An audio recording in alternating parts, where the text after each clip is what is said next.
Everyone thought they knew how this story would end. The orphaned princess would marry the prince who raised her. They'd rule together. A fairy tale. But on her 18th birthday, everything shattered. The emperor, her childhood companion, gave her away to his most dangerous general in a cold political marriage. No explanation. No mercy. Just an imperial decree that destroyed a lifetime of expectations. But sometimes the life you didn't choose becomes the one you were always meant to live. This is that story. Before we dive in, let us know in the comments which country you're watching from. And if this is your first time here, don't forget to subscribe. Enjoy listening. When I turned 18, Crown Prince Adrian ascended the dragon throne and proclaimed the dawn of the Lumina dynasty. In the second year of his reign, an imperial decree sent shockwaves through the capital. Princess Visha of Moonvale would be wed to General Noah, heir to the Duke of Stormwatch. The announcement threw the entire court into chaos. Everyone knew my story. How the Princess of Moonvale had lost both parents before her 5th birthday.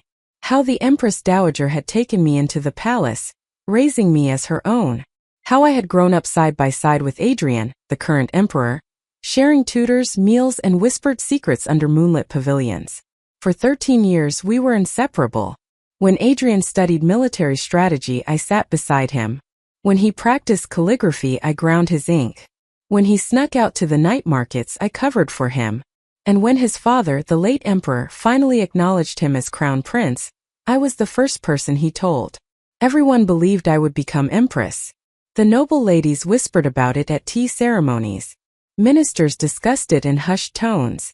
Even the palace servants prepared for the day when Princess Visha would ascend as the most honored woman in the land. So when the decree was read aloud in the grand hall, the silence that followed was deafening. Adrian sat upon the dragon throne, his face as still as carved jade, betraying no emotion, no guilt, no regret, nothing. He was using his childhood companion, the woman everyone believed he loved, as a pawn in a political marriage. The court was witnessing the birth of a truly ruthless emperor. But if I am honest, I understood immediately what he was doing. The Stormwatch military family controlled 30,000 elite cavalry. For 3 generations, they had protected the borders, amassing power and prestige that rivaled the imperial household itself. Duke Theodore of Stormwatch was loyal, but his son Noah was brilliant, dangerous, and utterly unreadable. A military genius who had crushed rebellions in the south and executed traitors in the north, Noah commanded absolute loyalty from his soldiers. At just 24 years old, he was both the empire's greatest asset and its greatest threat. Adrian needed to secure that loyalty, and he was willing to sacrifice anything, even me, to do it. The imperial decree was sealed with the dragon's mark. There would be no reversal. The wedding date was set for the 6th day of the 6th month, only 3 months away. His Majesty personally ordered that I move out of the palace at once to prepare for marriage. My new residence was selected in the most prosperous ward of the capital, directly beside Adrian's former mansion from before his ascension, and directly opposite the Duke of Stormwatch's estate. The symbolism was impossible to miss. The emperor placing his childhood companion between his own former home and his most powerful general's stronghold. In addition to the residence, I was granted 3 merchant houses in the wealthiest districts and 2 countryside estates, one near the capital walls and another at Misty Peak Mountain, along with revenue rights from 5,000 households and command over 2 palace guard battalions totaling 1,200 soldiers. The generosity defied all protocol. People could only shake their heads in wonder. His Majesty's heart was truly unfathomable, capable of both tender sentiment and cold calculation. On the 6th day of the 6th month, under cloudless summer skies, I married General Noah, heir to the Duke of Stormwatch. I departed from my own princess's mansion, and my dowry procession stretched from the northern gate to the southern walls, winding through every major street in the capital. 72 chests of gold and jewels, 40 bolts of the finest silk, 20 sets of jade ornaments, scrolls, paintings, furniture, and ceremonial vessels. A display of wealth meant to announce that Princess Visha was not being cast aside. I was being elevated. General Noah came to greet the procession in person, leading a full battalion of his famed Iron Wing cavalry. They were magnificent, each soldier clad in gleaming black armor, each horse bred for war, moving in perfect formation through the crowded streets. The common people lined the roads, cheering and throwing flowers. They cared nothing for political marriages. To them, this was a celebration. Their beloved princess marrying their greatest war hero. Long live Princess Visha. Blessings to the general and his bride. Noah sat tall on his warhorse, a massive black stallion that seemed to sense its master's mood. He acknowledged the cheers with a slight nod, his expression carved from stone. His face was devastatingly handsome, sharp cheekbones, strong jaw, dark eyes that revealed nothing. No joy, no warmth, nothing to suggest this was his wedding day. When the procession finally reached the Duke's mansion, my bridal sedan came to a stop. Noah dismounted and approached. According to tradition, the groom should lift the bride from the sedan and carry her across the threshold. But Noah did not reach for me. Instead, he held out one end of a long crimson silk ribbon, the traditional symbol of the red thread of fate that binds married couples. It was a gesture both proper and distant, preserving ceremony while avoiding physical contact. A polite rejection, wrapped in ritual. I stared at the ribbon for a heartbeat, feeling the weight of 100 watching eyes. Then I grasped the silk and allowed him to lead me forward. We stepped over the ceremonial fire basin meant to ward off evil spirits, then crossed the threshold into the main hall of the Stormwatch estate. The Duke's family was already assembled. Noah's father, Duke Theodore, stood at the center, a weathered warrior in his 50s with kind eyes that seemed to apologize for his son's coldness. His mother, Duchess Helena, was elegant and serene, though tension lingered in her shoulders. The hall was filled with extended family, aunts, uncles, cousins, and their children. The Stormwatch clan was large and distinguished, bound by generations of military service. Noah, as the Duke's only son, would one day inherit both the title and command of the family's formidable forces. The hall was magnificent, adorned with peonies and orchids, red lanterns casting warm light over lacquered wood and painted screens. Incense smoke curled toward the ceiling. Musicians played softly in the corner. It should have been beautiful. It felt less like a wedding than a funeral. With the matchmaker singing traditional verses, Noah and I bowed to heaven and earth, then to his parents and finally to each other. Only after we were seated upon the ceremonial marriage platform did Noah release the crimson ribbon that connected us. The Stormwatch family was known for military discipline and moral uprightness, and even the youngest among them were unusually quiet tonight. Perhaps they did not yet see me as the new mistress of the household. Perhaps they still saw me as Princess Visha, the untouchable imperial companion. The ceremony was officiated by elder attendants sent directly from the palace, ensuring every detail met royal standards. When the time came, Noah lifted the ceremonial balance scale and used it to raise my red veil, as tradition required. Light flooded in. The fragrance of burning sandalwood deepened. Our eyes met. For a brief, endless moment, Noah and I simply looked at each other. His eyes were darker than I had expected, deep and unreadable, like wells without visible bottom. There was intelligence there and caution and something else I could not yet name. I blinked first, then gave my new husband, this stranger, this legend, a small genuine smile. A murmur rippled through the hall. Someone gasped. Children giggled.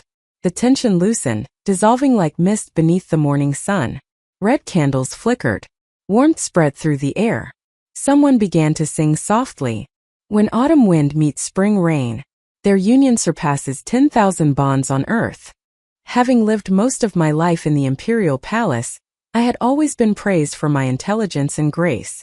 To most people, I was a distant figure, beautiful, untouchable, almost ethereal. Now they could finally see me clearly, and they studied me with undisguised curiosity. Thanks to my late mother, I was blessed with beauty. Before Adrian became emperor, he once joked that it was fortunate the late emperor was truly my uncle by blood. Otherwise, given his father's well-known appetite for beauty, I might have been forced into the absurd position of becoming Adrian's stepmother. My face was delicate and serene, like white jade touched by moonlight, like lotus flowers reflected on still water. When I kept silent, I looked every bit like the celestial maidens from ancient paintings. A little girl nearby suddenly whispered, "The bride is so pretty." Her mother quickly shushed her and pulled her back. I smiled at the child and said gently, "You're very beautiful too, little one." My words lightened the atmosphere. Laughter rippled through the hall. The matchmaker brought forward a tray and offered Noah the ceremonial scissors. He took them, cut a lock of his own hair, then leaned toward me to take a strand of mine. Our breaths mingled, carrying warmth and the faint scent of sandalwood. He was careful, controlled. His fingers never once brushed against my clothes or skin. The matchmaker sang again, bound by hair, husband and wife, until your hair turns white, never to part. We drank the ceremonial wine, arms crossed and cups exchanged, and completed the ritual. Noah lowered his gaze and said quietly, "Your Highness, please have the servants bring your meal. I must attend to the guests. You needn't wait up for me." He left to join the banquet, and even the teasing relatives withdrew politely. Only 2 women remained, both graceful and kind-faced. The taller one smiled first. "Your Highness, I am Aunt Margaret, wife of the Duke's younger brother. This is Aunt Celeste." The other woman, rounder and gentler, added quickly, "My daughter spoke out of turn earlier. Please don't take offense." She started to make the child bow formally. I stopped her at once, saying warmly, "After tonight we're family. Please just call me Visha." The 2 women exchanged uncertain glances but still insisted, "Your status is noble, Your Highness. We mustn't break propriety." I sighed inwardly. Even after becoming someone's wife, they still treated me with palace formality. It wasn't me they respected. It was the emperor standing behind me. Noah didn't return that night. I waited until the candles burned down to stubs, then finally dismissed the servants and went to bed alone. The bridal chamber felt enormous and empty. Red silk hangings stirred in the night breeze. The marriage bed, wide enough for 3 people, mocked me with its emptiness. So this is marriage to a general, I thought. An empty room and cold sheets. The next morning I woke to find Noah already gone. A servant informed me he had left before dawn to inspect the troops. He would return by evening. He didn't. This pattern continued for 3 days. Noah left before sunrise and returned long after midnight, ensuring I was already asleep. We were married, living in the same residence, and yet we might as well have been strangers in different provinces. On the 4th morning I'd had enough. I rose before dawn, dressed in riding clothes instead of silk robes, and had my horse saddled. When Noah emerged from his study, clearly surprised to see me awake, I smiled sweetly. "Good morning, husband. I thought I'd accompany you to the training grounds today." His expression flickered, the first genuine reaction I'd seen from him. "Your Highness, the military camp is no place for a woman?" I finished, swinging myself onto my horse. "I grew up watching the palace guard train every morning. I think I can handle observing formation drills." Before he could protest further, I spurred my horse forward. Behind me, I heard Duke Theodore's booming laugh. "She's got spirit, that one. You picked quite a wife, boy." Noah had no choice but to follow. The Iron Wing Cavalry training grounds lay in the Western Military District, a vast complex capable of accommodating 5,000 soldiers. When we arrived, the men were already assembled, row upon row of warriors in black leather armor, weapons gleaming in the morning sun. The moment Noah appeared, they snapped to attention with military precision. But when they saw me riding beside him, confusion rippled through the ranks. Princess Visha. At a military camp. On horseback. Noah dismounted and addressed his troops with calm authority. "Men, this is Princess Visha, my wife. Show proper respect." "Lady Visha," they roared in unison, fists to chests. I inclined my head gracefully, then surprised everyone by asking, "May I observe the formation drills?" Noah hesitated, then nodded. "As you wish." For the next 2 hours, I watched from horseback at the edge of the field as the cavalry trained. They were magnificent, moving as a single unit, executing complex maneuvers with seamless precision. Noah commanded them with minimal words, his presence alone inspiring absolute obedience. This was the man the emperor feared. Not because he was cruel or ambitious, but because he was competent beyond measure. Soldiers did not follow Noah out of obligation. They followed him because they believed in him. No wonder Adrian felt threatened. When training concluded, Noah approached me, his face unreadable. "Satisfied with your inspection, Your Highness?" "Very much so," I replied honestly. "Your soldiers are impressive. But Noah, we need to talk." His jaw tightened. "About what?" About why you're avoiding me. The words hung in the air between us. Something flickered in his dark eyes. Pain? Anger? I couldn't tell. This isn't the place for such a conversation, he said quietly. Then where is? I challenged. You're never home. You avoid me constantly. We're married, Noah. Whether you wanted this marriage or not, it's done. The least you can do is speak to me honestly. Silence stretched between us. Around us, soldiers pretended not to listen while absolutely listening to every word. Tonight, he said at last. We'll talk tonight. I promise. I nodded, satisfied with that much. As I turned my horse to leave, he called out, Visha. I looked back, surprised he'd used my name instead of my title.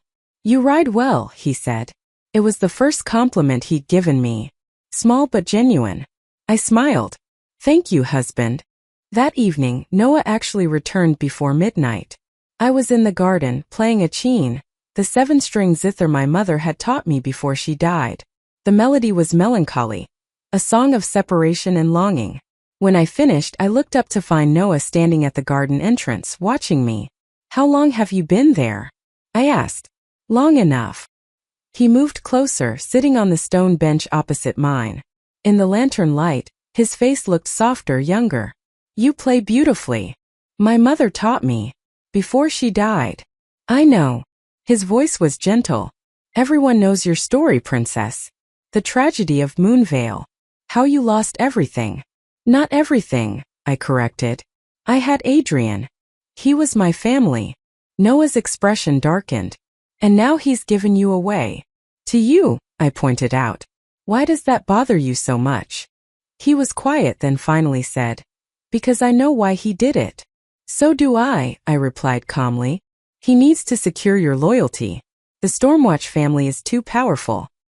He can't afford to have you as an enemy. So he married you to me as a hostage. Noah's voice was bitter. A chain to keep me obedient. I turned to face him directly. Is that how you see me? As a chain.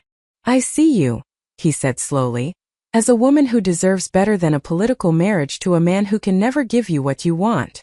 And what is it I want? Love. His eyes met mine, dark and honest. You want the man you grew up with. The Emperor. Don't deny it. Everyone believes it. I laughed softly, surprising him. Everyone believes they know. They see a princess raised in the palace and assume she must be in love with the prince. It makes for a tragic story, doesn't it? The heartbroken maiden, married off to a stranger. Aren't you? Heartbroken? I considered the question seriously. No. I won't pretend I wasn't hurt by Adrian's decision. We were close and he made a choice that changed my life without consulting me. That stings. But Noah, I was never in love with Adrian. He's my brother in all but blood. Nothing more. Noah studied me carefully, holding my gaze. The Emperor loves power, I continued. He always has. Even as children, he collected secrets and alliances the way other boys collected stones.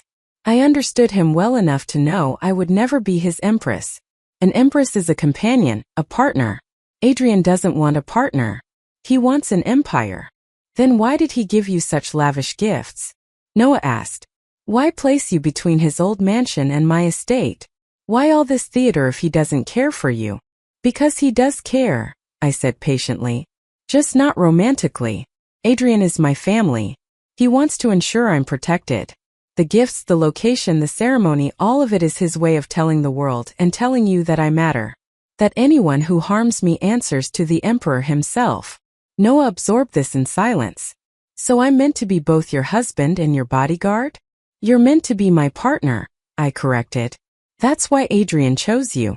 Not only for your military power but because he trusts your character. He knows you won't mistreat me. How very strategic, Noah said dryly. It is, I agreed. But just because this marriage began as strategy doesn't mean it has to remain that way. We're bound together now. We can choose to make the best of it, or we can spend our lives resenting each other. Which would you prefer? He looked at me steadily, something close to admiration in his eyes. You really are as intelligent as the rumors claim. And you're exactly as stubborn. I stood and moved closer to him. So tell me honestly, can you accept this marriage? Can you accept me? Noah stood to his feet. We were close enough that I had to tilt my head back to meet his eyes. He was tall, broad-shouldered, built like the warrior he was. I can accept you, he said quietly. I just can't promise to be what you deserve. I don't need promises, I replied. I just need honesty. Can you give me that? He nodded slowly. Yes, I can give you that. Good. I smiled up at him. Then let's start there and see what happens. For the first time since our wedding, Noah smiled back. It transformed his face completely, softening the harsh warrior into someone almost gentle. You're a dangerous woman, princess. Visha, I corrected. When we're alone, just call me Visha. Visha, he repeated, testing the name. Then more quietly, I'm sorry I've been avoiding you. It wasn't fair. No, it wasn't, I agreed. But I understand why. This situation is strange for both of us. Let's just try. That's all I ask. Noah reached out and carefully, as if I might shatter, touched my hand. His fingers were callous from years of sword work, warm and solid. I'll try, he promised. It was the beginning of something. Not love, not yet. But perhaps the foundation it might grow from. Over the following days, Noah and I settled into a strange, careful rhythm.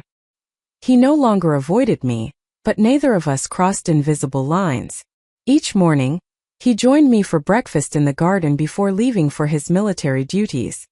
He spoke of troop movements and border concerns, and I shared the palace gossip I still received through letters from old friends. In the evenings, we walked the estate grounds or sat in companionable silence while I played music and he reviewed military reports. Sometimes we played strategy games, Go or chess, and I discovered Noah was devastatingly good at both. You're too aggressive, he remarked one night as he captured another of my pieces. And you're too cautious, I countered. You could have won earlier. He only smiled and reset the board. We were polite, tentative, testing the shape of each other's presence. It worked until it didn't. Your Highness. General. A servant burst into the room bowing frantically. His Majesty the Emperor has arrived. Noah and I froze. Adrian, here. We made our way quickly to the main hall, where Emperor Adrian stood examining a painting with exaggerated interest, dressed in informal robes, or as informal as an emperor ever allowed himself. Your Majesty, we bowed. He turned, grinning like the troublemaker I had grown up with, though I caught the sharp calculation behind his eyes. I thought I'd stop in and see how my favorite sister is settling into married life. That was unlikely. The imperial palace lay on the opposite side of the capital. Your Majesty honors us, Noah said carefully. Oh, stop being so formal, Adrian waved a hand. We're family now. His gaze flicked between us. So, how's the marriage? Everything is fine, I said quickly. Is it? Adrian tilted his head. Because I've heard you're being very careful with each other. Polite. Restrained. Like two people afraid of stepping wrong. Noah stiffened. This conversation should be private, I said. Excellent idea, Adrian replied cheerfully. Everyone out. Except you two. The servants withdrew at once, leaving the hall heavy with silence. Adrian's expression shifted, the humor draining away. He turned to Noah. I'm not here to reveal anything new, he said calmly. Visha has already explained my intentions better than I ever could. Noah glanced at me, then back at the Emperor. I'm here to make them binding. The air grew dense. Yes, this marriage was strategic, Adrian continued. But it was never meant to be a cage. I chose you because I trust you, not your army. You. He stepped closer. You don't abuse power. You don't take what isn't freely given. And when you give loyalty, you give it completely. Then he turned to me. I couldn't give you the life you deserve, Adrian said quietly. Every bond one have is weighed down by the throne. I wanted you somewhere you could choose freely.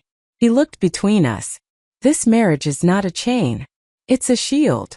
My eyes burned. That's all I came to say.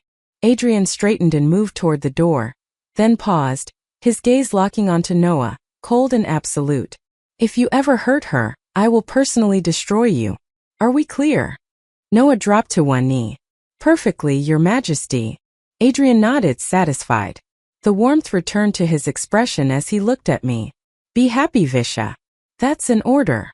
And then he was gone. The doors closed behind him, leaving Noah and me alone in the vast hall. For a long moment, neither of us spoke. Finally, Noah said, his voice rough, "Did you know he would say all that?" No, I wiped my eyes. But it sounds like him. Adrian never does anything simply. Even his kindness is complicated. Noah let out a real incredulous laugh.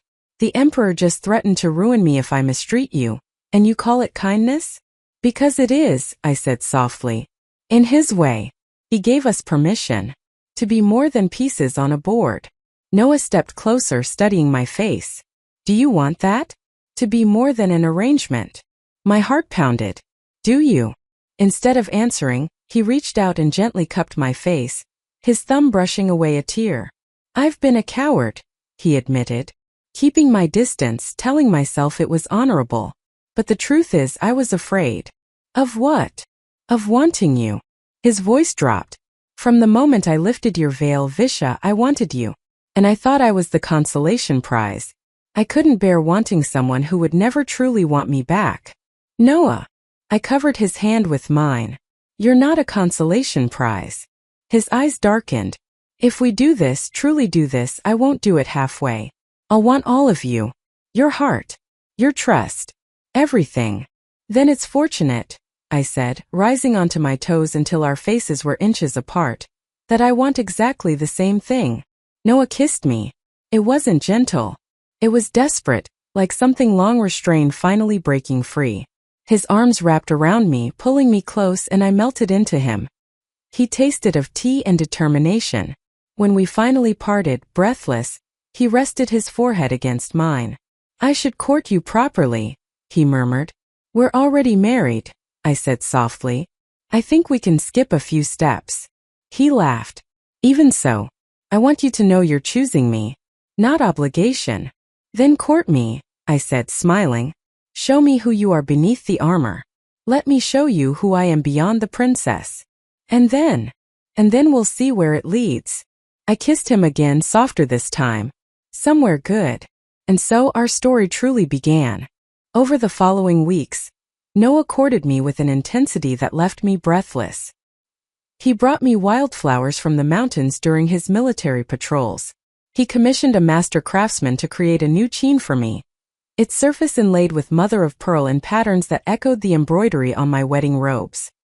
He taught me to ride the way cavalry soldiers rode, fast and fearless, wind whipping our clothes as we raced across the training fields. In return, I showed him a gentler world he had never had the chance to explore.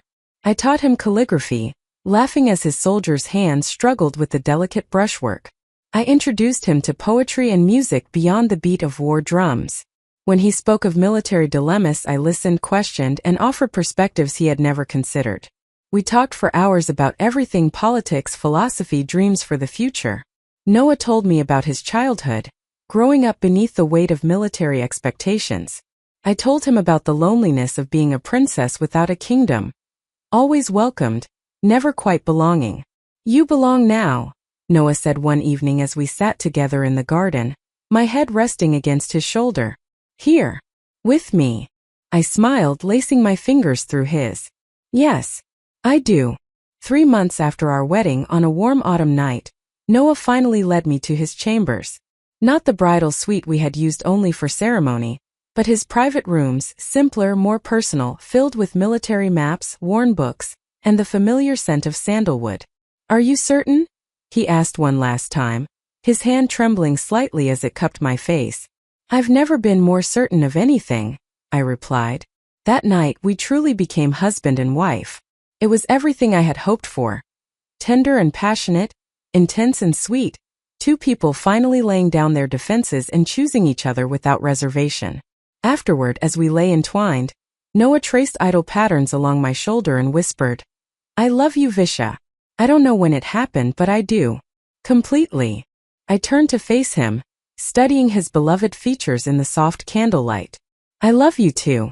My husband. My partner. My Noah. He kissed me again, and I thought about the strange turns of fate, how the political marriage I had once feared had become the greatest gift I could have imagined. News of my happiness must have reached the palace, Because Adrian summoned Noah and me to the imperial court 6 months into our marriage. We arrived at dawn, dressed in full court attire. The great hall was already crowded with ministers and nobles, all watching with barely concealed curiosity as the princess and her general approached the dragon throne. Your Majesty, we bowed together. Adrian sat upon the throne looking every inch the emperor he had become. Yet when his gaze fell on me, I saw unmistakable warmth in his eyes. General Noah, Adrian said, his tone formal. I hear your marriage to Princess Visha has been successful. More than successful, Your Majesty, Noah replied. His hand found mine without hesitation. It has been the greatest honor of my life. A ripple of whispers moved through the hall. Public displays of affection in the throne room were almost unheard of. Adrian's lips curved faintly. I am pleased to hear it, because I have a proposition for both of you. At his gesture, servants brought forward a great map of the empire and spread it across a long table. The northern territories remain unstable, Adrian said. Warlords feud, border tribes raid unchecked, and the people suffer for it. I require someone to bring lasting order to the region. Someone I trust without reservation. His gaze shifted to Noah. I appoint you Lord Protector of the Northern Reach. You will hold full military and administrative authority. Secure the borders. Build roads and fortifications. Establish law where there is chaos. Then he turned to me. Princess Visha, I appoint you Imperial Envoy to the North. You will oversee diplomacy, cultural integration, and civilian governance. Between the two of you, the North will have both strength and stability. I looked at Noah and saw my own feelings reflected in his eyes. This was not exile. It was trust. It was opportunity. A chance to build something together. Your Majesty, Noah said, bowing deeply. We accept with gratitude. Good, Adrian said. Because I am finished with defensive wars. The Lumina dynasty must grow stronger, not merely survive. His eyes met mine. True power is not control. It is creation. Build something that will endure. When the formalities concluded, Adrian dismissed the court and asked us to remain. Once we were alone, he descended from the throne and approached us not as emperor, but as the man I had grown up beside. You look happy, he said quietly. I am, I replied. He turned to Noah. And you? Any regrets? Only one, Your Majesty, Noah said solemnly. Then he smiled. That it took me so long to understand what you had given me. Adrian laughed. A fair criticism. I admit I wasn't certain it would work. Even emperors gamble when it comes to the heart. You gambled with both our lives, I said gently. I did, he agreed without apology. But I knew you both well enough to make an informed wager. You are stubborn, loyal, and far too honorable for your own good. I believe that once you stopped fighting the shape of the marriage, you might find what you truly wanted. He turned toward the doors, then paused. And Visha, thank you. For what? For not hating me, he said simply. I know it felt cruel, but I could not allow you to waste your life waiting for something that would never exist. You deserved more than the role of a tragic princess. Tears pricked my eyes. You're a terrible romantic, Adrian. I'm a pragmatist, he corrected. But even pragmatists want the people they love to be happy. His grin returned. Now go. Save the northern territories. And try to name at least one child after me. Adrian has a fine sound to it. Your Majesty, Noah began. That was an imperial suggestion, Adrian said sternly. I expect compliance. As we left the palace, Noah squeezed my hand. Did the emperor just authorize children? I believe he issued a command, I replied, laughing. Noah pulled me into his arms in the courtyard, unconcerned with who might see. Then we should begin fulfilling imperial orders at once. I kissed him, tasting joy, love, and the promise of everything yet to come. I think that would be wise. Noah and I departed for the Northern Reach 3 months later, leading an army of 20,000 soldiers and 500 civilian administrators. The journey took 6 weeks, carrying us through mountains and plains, past villages that cheered our arrival and cities that opened their gates in welcome. Noah commanded the military forces with unwavering authority, while I handled negotiations with local leaders. Working in tandem, we became a formidable balance, strength tempered by restraint, force guided by diplomacy. The Northern Reach proved everything Adrian had promised. Chaotic, dangerous, and rich with possibility. Warlords carved the land into rival territories, fighting one another as often as they fought outside threats. The common people lived in constant uncertainty, never knowing which banner might descend upon their villages next. We established our headquarters in Silver Peak, the largest city of the region. From there, order was imposed slowly and deliberately. Fair taxation, restored roads and public works, courts of law where disputes could be settled without bloodshed. The work took months. Some warlords submitted once they witnessed the discipline of our forces. Others resisted and were crushed. Noah led campaigns against the most defiant, while I negotiated alliances with those willing to lay down their arms and join the empire peacefully. At night, when we returned to our private chambers exhausted by the day's demands, we found solace in each other's presence, sharing wine, quiet conversation, and the comfort of familiarity. "Do you ever regret this?" Noah asked one evening after a particularly hard-fought campaign. "You could have remained in the capital, lived in comfort, hosted elegant gatherings. Instead, you're here, enduring mud, soldiers, and rebellious warlords." I turned to face him, tracing the fresh scar on his shoulder, still tender from the day's fighting. "I don't regret a single moment. This is real, Noah. We're building something that matters. Something that will endure long after we're gone." "You sound like the Emperor," he said with a faint smile. "Then he taught me well." I pressed a gentle kiss to the scar. "Besides, luxury grows dull. I would rather face hardship with you than sit alone in silk." Noah drew me closer, his voice low and certain. "I love you, Visha. More with every passing day." I rested my forehead against his. "And I you. Always." 3 years into our governance of the Northern Reach, word arrived from the capital. Empress Helena had given birth to a crown prince. Adrian finally had an heir. With the announcement came a personal letter from my brother. "Little sister, the empire is secure. My son will inherit the throne, and the dynasty will endure. This grants me the freedom to pursue expansion and reform. Everything we once spoke of as children dreaming of changing the world. I hear the Northern Reach flourishes under your rule. Villages that once lived in fear now host markets and festivals. Roads connect cities long isolated. The warlords have either submitted or been removed. In short, you and Noah have done exactly what I believed you would, turned chaos into civilization. I am promoting Noah to the rank of Marshal, with authority over all Northern military forces. And I grant you the title of Duchess of Silver Peak, with hereditary lands and income befitting the role. Your descendants will inherit both military and civilian authority over the region." "Yes, descendants. Plural. I expect regular progress reports. Come visit when you can. The palace feels emptier without you, though I suppose that is the price of gambling on your happiness and winning. Your brother now and always, Adrian, Emperor of Lumina." I read the letter aloud to Noah, laughing through tears. He shook his head in fond exasperation. "Your brother is incorrigible." "He's the Emperor," I replied.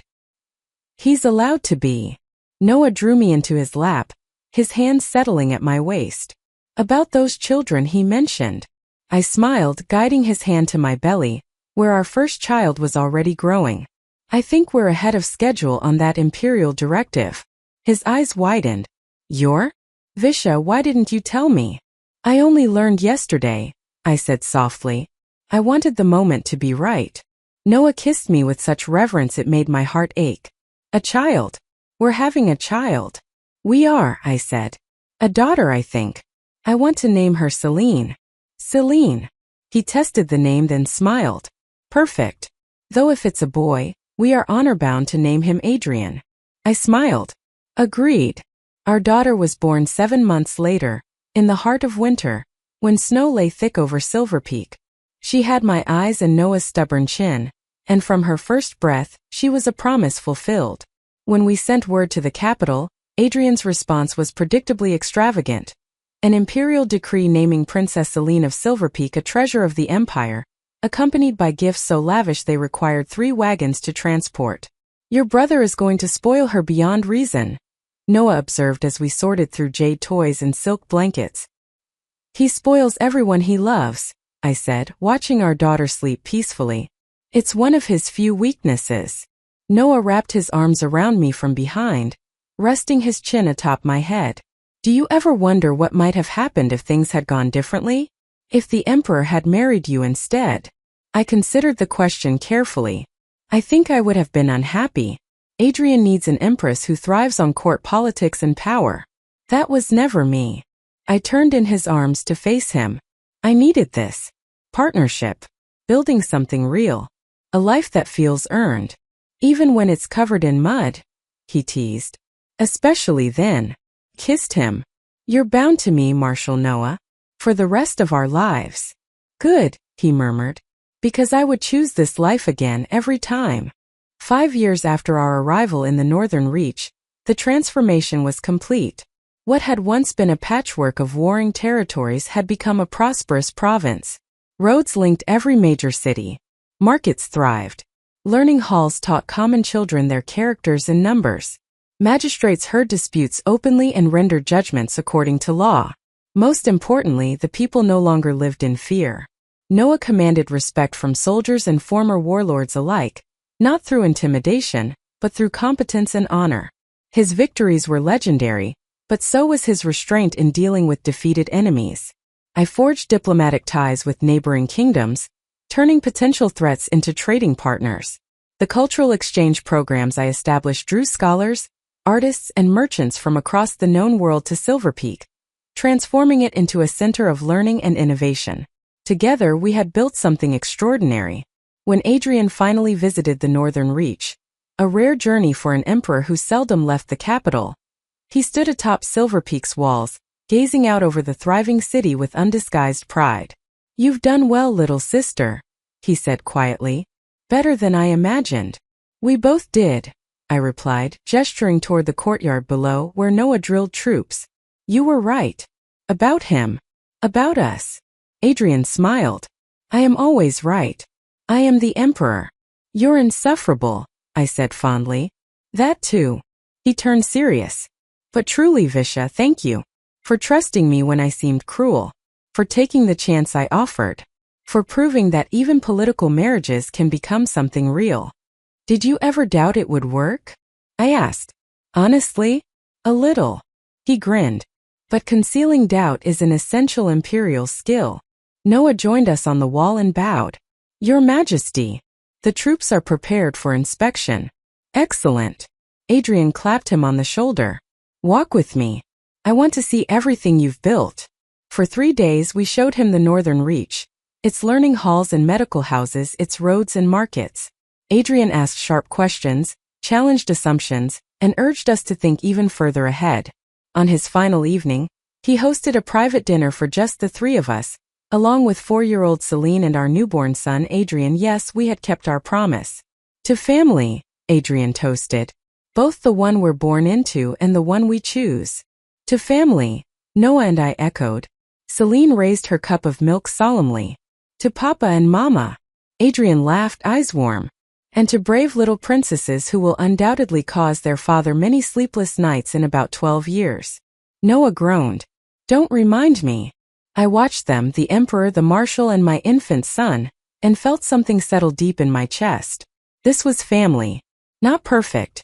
Not predictable. But real hard one and ours. Later, when the children had been put to bed, Adrian grew thoughtful. The Western territories are becoming unstable, he said quietly. Much like the North once was. I need someone I trust. Noah and I exchanged a glance. We had built something lasting, but neither of us feared beginning again. We'll do it, I said. On one condition. Name it. We train successors here first. What we've built must endure. Agreed, Adrian said without hesitation. 2 years to secure the transition. Then you move west. It will be done, Noah said. I know. Adrian embraced me, then clasped Noah's shoulder. That's what family does. We build. We protect. We trust. After he departed, Noah and I stood on the battlements, watching the imperial procession fade into the night. Another adventure, he murmured. Are you ready? I leaned into him, content and unafraid. As long as you're with me, I'm ready for anything. Even more mud? Especially more mud. kissed him. That's where all the best stories begin. Below us, Silver Peak glowed with lamplight, a testament to what partnership could achieve. Above us, the stars wheeled endlessly on, bearing witness to a promise kept and a future still being written. If this story touched your heart, don't forget to like, share, and subscribe for more powerful stories every day. Thanks for watching.